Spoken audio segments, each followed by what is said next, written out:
Hey, please stop what you're doing right now. Go to the description and follow the second channel, IQ Shaheed's Revenge. We're on the road to 5K, all different content. Run it up, run it up, run it up. Let's get into this. There's a really great part of your book called Bad Boy, where you talk about working with Puff Daddy. What do you think he learned from you that kind of catapulted him to being this music mogul that he is today? We met when he was very young. I think Puffy was 21. And in meeting Puffy, he played me Craig Mack. He played me Biggie. He had 4 cuts of Biggie at the time. And his vision and attraction to me was, we were, even though a relatively new label, Arista Records, we were a top 40 powerhouse. And it was his vision that hip hop could go top 40, where the big economic payoff was. And I must say he convinced me of it, and we followed his dream together and accomplished just that with hits from him and Mace and Biggie left and right. You talk about in this book, it's amazing how in the 90s there was this tumultuous time in hip hop where you had the death of Biggie, the death of Tupac. There was a rapper named Shine who was arrested. Even Puff Daddy himself got into a little bit of a scuffle with a record executive you mentioned in the book.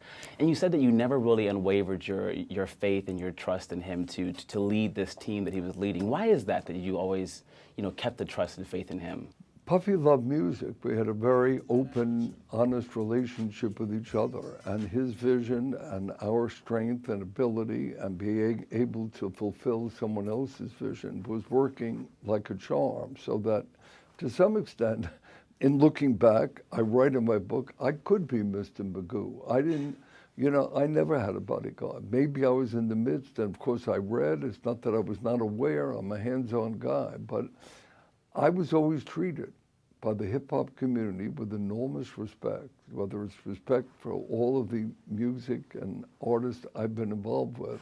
So I didn't take, perhaps a little stupidly, serious that there could be some personal insecurity here. You open up a very important dialogue, I think, in music with you coming out and talking about your sexuality openly. And Frank Ocean also is another artist who opened up this year about his sexuality. Do you think that there's other hip hop and R&B artists that are closeted, and would it affect their careers and their marketing and album sales if they were to come out? I discussed bisexuality because it's so misunderstood, and just said, for me, later in life, I could be attracted to a woman, I could be attracted to a man. Each story is different. I'm very gratified, in the case of Frank Ocean, that the hip-hop community has embraced him. And maybe we're reaching that time where people can judge everyone without reference to their sexual preference or identity. Man, I don't know if that aged well, but I think some of y'all would say that didn't age well.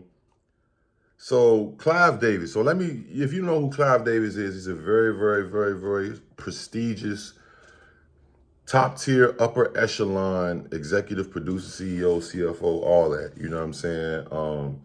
He's responsible, I believe, for signing Alicia Keys, of course, Diddy. Who else? I forgot who else Clive had a hand in. Maybe Justin Bieber too. I'm not sure.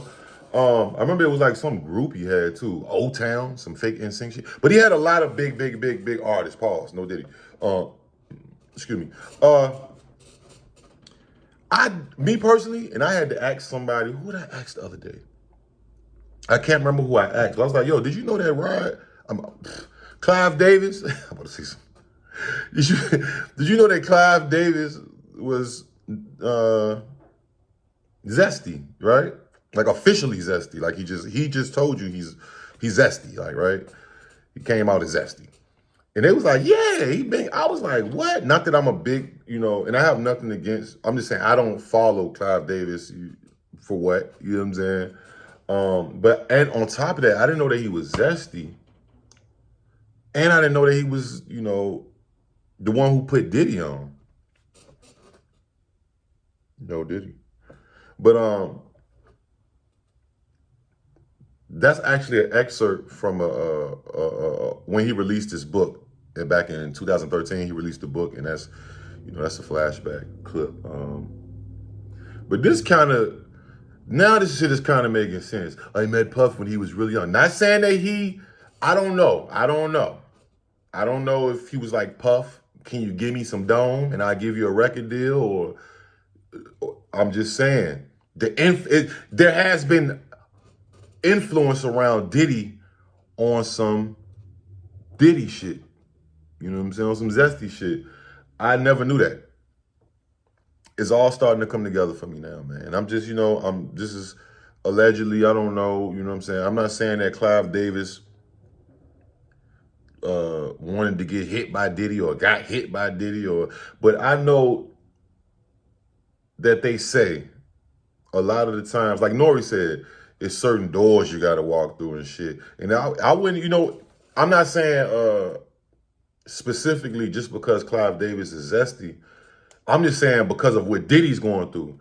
And now I'm looking back on it, doing my homework and my research, and I'm saying you was put in the game. Diddy got put in the game by an ultimate zest man. Like, you know what I mean? He got put, y'all can tell I'm losing weight. I've been working out. I'm on like week number 5. Look, my shirt not even really fitting no more. Like around, it's getting loose type.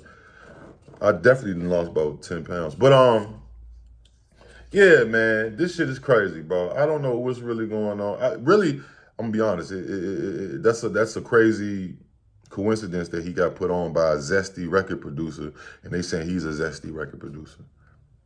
I was fucking with Puff, or he didn't say fucking with Puff. He said I was linked with Puff when he was younger, 21. Like, I mean, that's not exactly young. I mean, it is. It's younger, but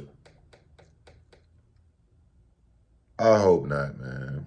This shit is like, I hope all this shit come out and it's false about Diddy. Like, I'm not against Diddy at all, but just looking back on all these accounts and who he fucked with, and like when I say who he fucked with, I mean like who he's associated with. And who they are, not just Clive, but you gotta look deeper. It's a strange coincidence, bro. But Puff ain't arrested. Did he do it? Did he didn't do it? I don't know. Y'all let me know what y'all think, man. Is this a coincidence? Or is this the nigga who put Puff on to the butt fucking? Pause, no Diddy. Y'all let me know what y'all think, man. Like, comment, subscribe, notifications. I'm gone. Yo. Camera music. I did my time, just like a man. I came home, stuck to the plan.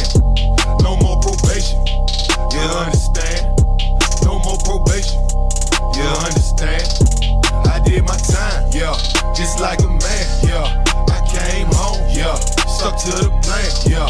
No more probation, yeah, you understand?